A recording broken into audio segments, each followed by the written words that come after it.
Hi guys and dolls, Divine Diva K here, and I am here to share with you a review of a perfume.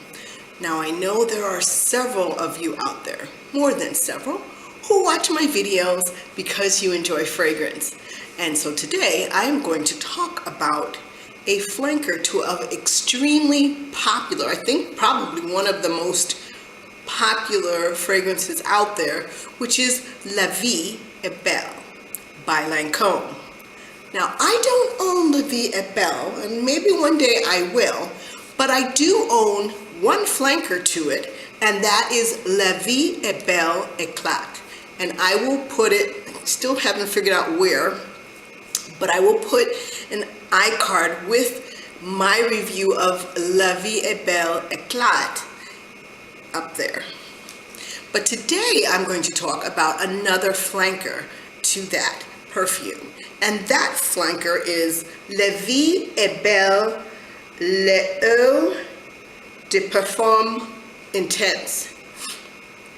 I had heard about this particular flanker from, I think it's Amy Loves Perfume, and if I can remember I'll put it in a card, her information in a card or below. And this particular fragrance is a sweet, woody, white floral, nutty, powdery, based on Fragrantica's description of this particular fragrance. It came out in August 2015 and is a more tuberose, has a stronger tuberose. So it has the DNA of Vie Est Belle, which is quite sweet, but it also, this layers tuberose, and so it stays a gourmand, but then it dries down to a hazelnut. So like it has a nutty accord to it, which Vie Est Belle and Vie Est Belle Eclat does not have. So the open is bergamot, orange, I'm looking down at my notes, bergamot, orange, pear, pink pepper, and black currant.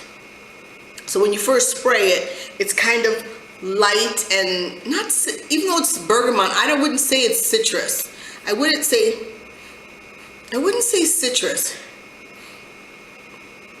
but it's a light fruity open. And then the heart is iris, tuberose, ylang ylang, my favorite, sambac jasmine, and orange blossom. And that's what I kind of smell.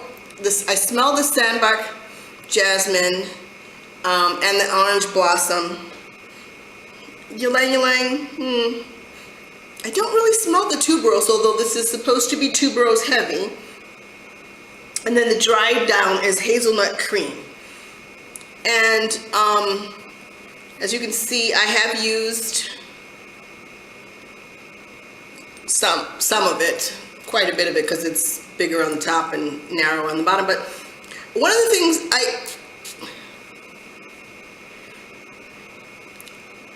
to me, the opening smells a little alcohol-y.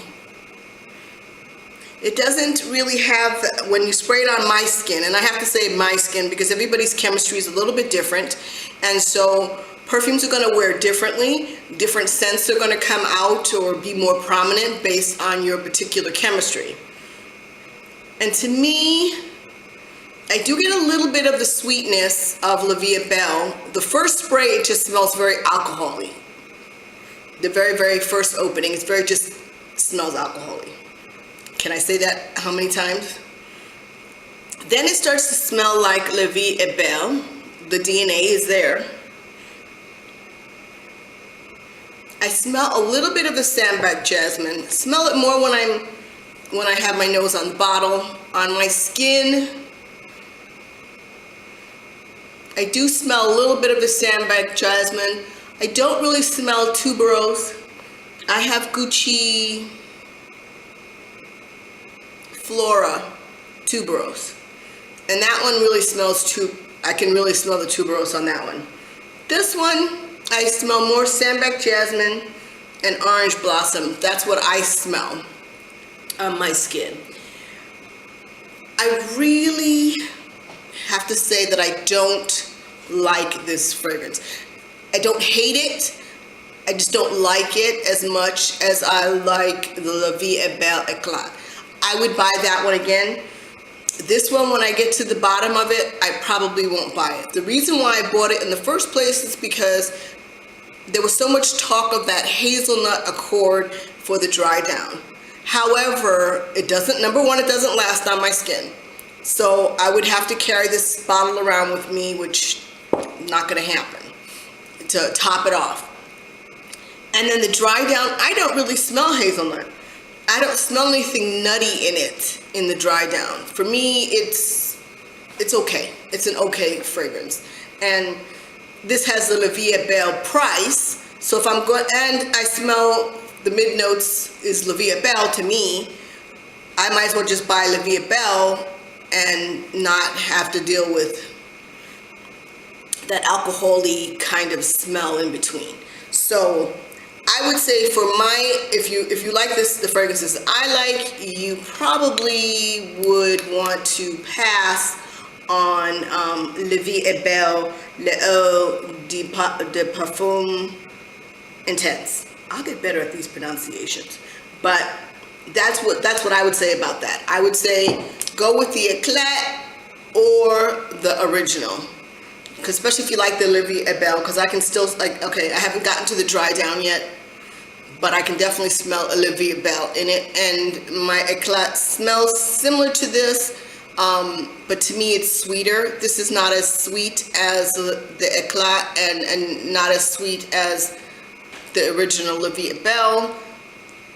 People would know that if you love Vie Est Belle and you've been around it a lot, people would say, you're wearing Vie Est Belle, but there's something different about it, and that's what the claim to fame of this one is.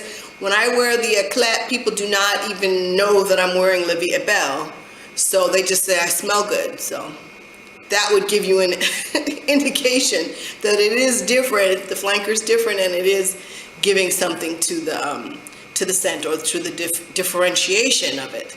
So my final word is that I probably wouldn't buy it again. I'm definitely going to use it because I paid for it, but I wouldn't buy it again. Have you tried this particular fragrance? Tell me what you think, and I will see you in my next video.